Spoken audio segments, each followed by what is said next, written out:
केवल एक कारण था।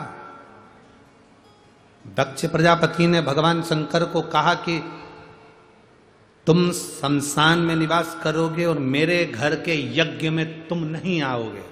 शंकर जी ने करा क्या था? शंकर जी ने ऐसा काम ही क्या करा था जो उनके ससुर उनसे रूठे हुए थे? केवल एक काम भोलेनाथ जी ने करा था।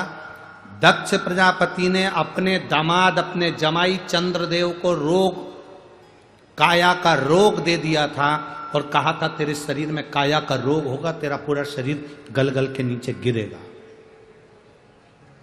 काया का रोग।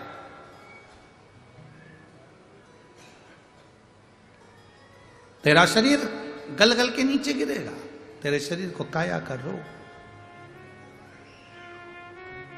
चंद्रदेव ने शंकर जी की आराधना करी थी तो शंकर जी ने उसकी काया के रोग को ठीक कर दिया। काया का रोग ठीक हुआ तो ससुर को गुस्सा आ गया कि मैंने श्राप दिया और शिवजी ने इसको ठीक कर दिया।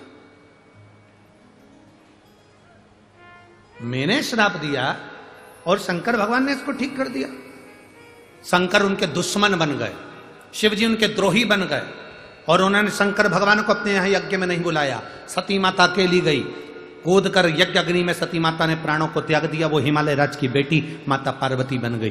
खूब तप करा माता पार्वती ने, खूब।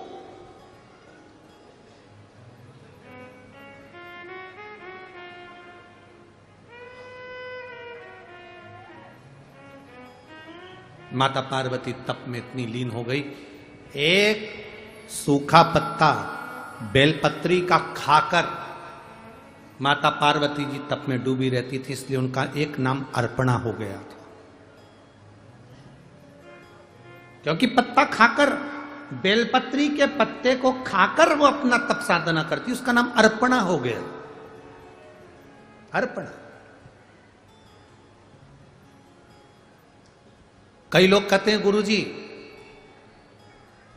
कहां पर लिखा हुआ है कि बेलपत्री का पत्ता भगवान शंकर का चढ़ा हुआ खाना चाहिए?